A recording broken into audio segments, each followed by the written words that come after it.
जिस तरह आप बात कर रहे हैं वकास साहब के वो पाकिस्तान के लिए बातचीत करना चाहते हैं, वो अपने लिए नहीं करना चाहते हैं। अब इसको कैसे समझा जाएगा कि अगर पाकिस्तान के लिए वो चाह रहे हैं कि मुज़ाकरात हों, उसमें अपनी कोई ज़ाती ख्वाहिश मौजूद नहीं है या कोई डील मौजूद नहीं है, तो वो क्या ऑप्शंस हैं जो वो पाकिस्तान के लिए सोच रहे हैं? मतलब किन चीज़ों के ऊपर बेसिकली बात करनी है उनको पाकिस्तान के हवाले से, वो अगर थोड़ा वजाहत कर सकें।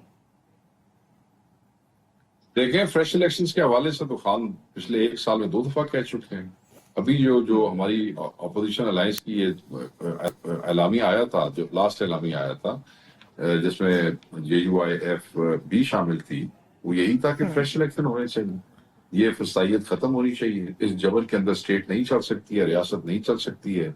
1.8 मिलियन पीपल, 18 लाख से ज्यादा लोग इस मुल्क के मुआशी हालात देख के पिछले 1.5 साल में मुल्क छोड़ के बाहर चले गए हैं, ब्रेन ड्रेन हो गया है। यहाँ पे कोई इन्वेस्टर आने को तैयार कोई नहीं है। दिफा के हालात आप देख लें, इसके इंटीरियर के दाखिला के आप हालात देख लें, सिंध में क्या हालात हैं, बलूचिस्तान में किस किस्म की अपराइजिंग है, बलोचों के साथ क्या हो रहा है, या ये जो दरअंदाजियां इधर बॉर्डर पे हो रही हैं, ये कुरम में क्या हो रहा है, जिसमें तो कहने का ये मकसद है कि इस तरह नहीं चल सकता है निजाम। वो ये चाहते हैं कि जो हकीकी नुमाइंदे हैं, अगर वो बैठे होंगे तो ज्यादा कॉन्फिडेंस होगा आवाम में, and it will actually help the state fight in a better man. दहशत गर्दों का मुकाबला भी तभी बेहतर तरीके से हो सकता है जब अवाम का एतमाद हो अपने इदारों पे और अपनी फोर्सेस के ऊपर, और वो कब होता है जब असल नुमाइंदे जो है वो बैठे हुए। This is what about human rights views है, नहीं होनी चाहिए, नहीं मुंह चल सकता ऐसे भाई। तुसी मुआशी हालात भी ठीक ना कर सको, तुसा 2 वक्त की रोटी भी इंश्योर ना कर सको, तुसी अमनो अमान भी इंश्योर ना कर सको, और उसके बाद आप बदों की ह्यूमन राइट्स वायलेशन भी करें, फिर तुसी लितर भी मारो, डंडे भी मारो। इज इट पॉसिबल कि इस तरह मुल्क चलेगा? जी, ये फरमाएगा सर कि अब चलें, ये तो पीटीआई समझ रही है कि हुकूमत ये सब कुछ कर रही है और इस तरीके से अब मजीद आगे नहीं चला जा सकता, लेकिन इसके लिए एहतजाज की कॉल भी आप लोगों की तरफ से दी गई थी। इससे पहले भी, ईद से पहले जिक्र कई मरतबा किया गया। अब करने क्या जा रहे हैं? बज़ाहिर तो मुश्किल नजर आ रहा है, लेकिन आपके ख्याल में ये एहतजाज अब किस पैमाने का होगा और किस तरीके से लेके चलेंगे इसको? क्योंकि आपके कई कारकुनान अभी भी जेल में हैं, कई के ऊपर केसेस हैं, तो फिर पीटीआई के लिए अपनी मैन पावर या स्ट्रेंथ शो करना कैसे पॉसिबल होगा? अल्लाह खैर करेगा जी, अल्लाह ताला रास्ते बनाने वाला है। ये जितने बंदे जेलों में थे अब तो खैर कम रह गए हैं। 26 में इन्होंने 5,780 प्लस लोग इन्होंने गिरफ्तार किए थे, और उनमें से अब वही 170-180 के करीब रह गए। ईद तक हमने पिछले 3-4 महीने की काविश के बाद वो सारे बंदे जमानतों पे मुचल के दे के जो है हमने निकलवा लिए। कुछ हमने पहली रात ही ले लिए थे शख्सी जमानतों पे, और बाकी मचल के दे के जो है वो अदालतों ने जमानतों पे छोड़े। 170 या कुछ रह गए हैं, शायद इससे भी कम रह गए हैं। तो वो जो रह गए हैं, जो वापस आए हैं, मैं उनसे मिला हूँ कईयों से, वो तो they are ready to go back again for Imran Khan. बिल्कुल सही, यानी कि वो भी जाने के लिए तैयार हैं। अब ये फरमाएगा कि आपकी चलें जमात के कारकुनान तो तैयार हैं, लेकिन आप लोगों की कोशिश थी और ख्वाहिश अभी तक है गालिबन के JUIF भी आपके साथ हो, लेकिन अब समझ नहीं आ रहा सर कि उनका एजेंडा एक ही है आपकी तरह, लेकिन उसके बावजूद रास्ते दोनों जमातों के अलग नजर आते हैं। वो आपके साथ इत्तेहाद में शामिल नहीं है, तो अब किस तरीके से चला जाएगा? अलग अलग रास्तों पर चला जाएगा या मुमकिन तौर पर कोई अलायंस हो सकता है? देखिए, उम्मीद तो हमें सिर्फ अल्लाह की जात से होती है। हम सिर्फ रब की जात पे तवक्कुल करते हैं, इंसानों से उम्मीदें शुमीदें हम नहीं रखते होती। बात यह है कि जो बातचीत हमारी होनी थी अपने एंड से JUIF के साथ, वो हो गई।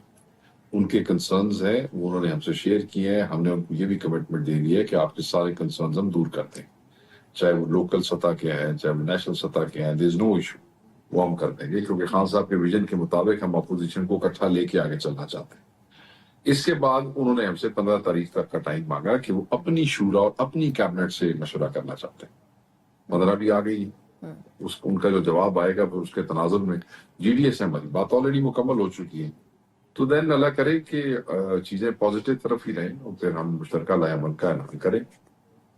और अगर नहीं मुश्तरका लाएमल का ऐलान हो सकता तो फिर हमारा लीडर तो अंदर है ना, हमने तो एहतजाज करना ही है, पुरअमन नहीं। बिल्कुल ठीक। अब ये फरमाएगा सर कि चलें, ये तो आप लोगों का ओवरऑल एक जो लाहेअमल है वो वजाहत आपने उसकी कर दी। अब थोड़ा सा खैबर पख्तूनख्वा के हवाले से बताइएगा कि CM गंडापुर साहब को ये जो KP मिनरल्स बिल है, इसके ऊपर काफ़ी डिफिकल्टी का सामना करना पड़ा। इसकी क्या वजह है कि जो CM है आपकी जमात के, वो कन्विंस्ड हैं कि ये बिल आपके फ़ायदे में है, लेकिन जो बाकी अरकान हैं या PTI के लोग हैं वो उन्हीं के ऊपर तनकीद क्यों कर रहे हैं? मेजॉरिटी लोग जब शुरू हुआ ये सारा काम, अब तो खैर इस पे बहस ही खत्म हो गई है, जब शुरू हुआ तो most of the people had not gone through the जो है वो बिल, उन्होंने बिल पढ़ा नहीं था। 140 सफ़े पढ़ना इस मुल्क कौम में बड़ा औखा काम होता है, पता ही है आपको। और बगैर पढ़े वो पेट चाल प्रोग्राम था, एक ने ट्वीट की, दूसरे ने की, सारे उस पे लग गए। फिर आहिस्ता आहिस्ता लोगों ने बिल पढ़ने शुरू किए, फिर वेस्टेड इंटरेस्ट है, लॉबीज है, ऑलरेडी एग्जिस्टिंग जो यहाँ पे डिपार्टमेंट है मिनरल्स का, ओबियसली लोगों की दुकानदारियां चल रही हैं, वो भी नहीं चाहते कि लॉ जो है दुरुस्त हो।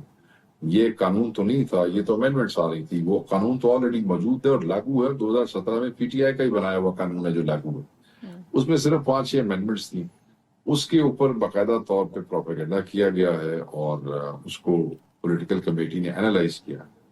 एनालाइज करने के बाद हमने ये कहा है कि खामखा की कंट्रोवर्सी में पड़ने की जरूरत नहीं है। खैबर पख्तूनख्वा को पीटीआई की पॉलिटिकल कमेटी ने कन्वे कर दिया है कि ये बिल किसी भी सूरत में पास नहीं होगा। अगर 5 साल तक पड़ा रहे, 10 साल तक पड़ा रहे, जब तक इमरान खान साहब की मशावरत, उनका एतमाद और उनकी इजाजत इसमें शामिल नहीं होगी, we will not pass this bill. And PTI Khyber Pakhtunkhwa की हुकूमत ने बिल्कुल ये पार्टी का ये हुक्म जो है वो तस्लीम किया है कि ऐसे ही होगा, वो बिल पास नहीं होगा जब तक खान नहीं कहेगा।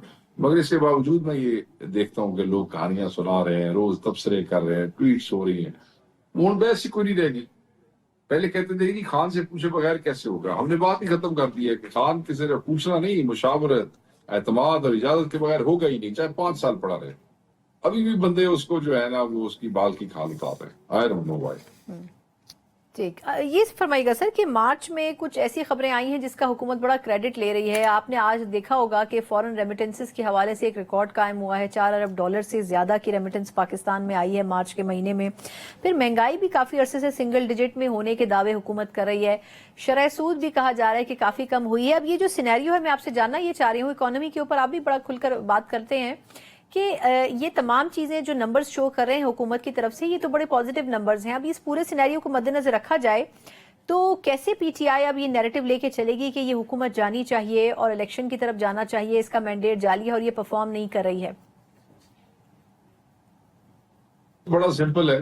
पिछले 1-1.5 साल के अंदर 18 लाख नौजवान, औरतें, बच्चे, लड़के जो है पाकिस्तानी वो पाकिस्तान छोड़ के चले गए हैं, क्योंकि पाकिस्तान में बिजनेस अपॉर्चुनिटीज नहीं है। They are all skilled labour, skilled people थे, चले गए हैं वहां। बाहर जाके 18 लाख आदमी अचानक ओवरसीज पाकिस्तानियों में ऐड हो गया with in 1.5 year. The biggest migration जो है वो पिछले 2-3 डेकेड्स में अगर कहीं हुई है तो वो पाकिस्तान से हुई है। आप उनके फिगर्स देख लें, बिगेस्ट माइग्रेशन। और क्यों हुई है? रोटी कोई नहीं चाहिए, कारोबार के मौके कोई नहीं चाहिए, अपॉर्चुनिटीज नहीं है, जो है जॉब्स नहीं है।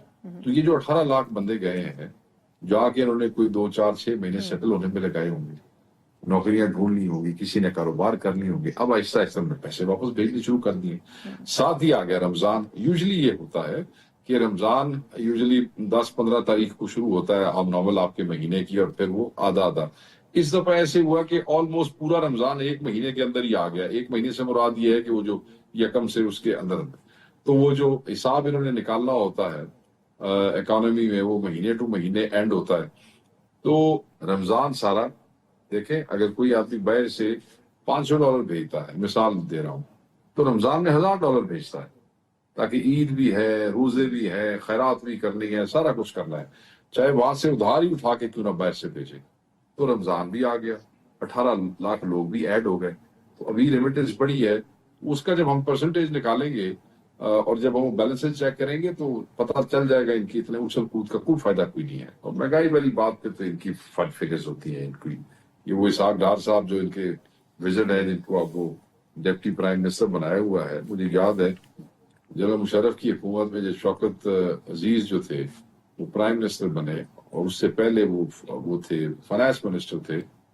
तो यही, इफ आई रिमेम्बर करेक्टली, आप उसको देख लीजिएगा, उसको रिसर्च कर लीजिएगा अगर मुझे याद ना भी हो, तो ये पाकिस्तान को फाइन हुआ था इंटरनेशनल इदारों की तरफ से, IMF की तरफ से या वर्ल्ड बैंक की तरफ से, मुझे याद नहीं है, मैं आपसे निकाल के शेयर कर लूंगा। फज फिगर्स देने की वजह से ये तो बादशाह है फज फिगर्स के। पहली दफा तो नहीं हो रहा, इन्होंने तो कौम को फाइन करवा दिया था। It was more than $10-15 million that Pakistan had to pay to get things right. I remember. I think some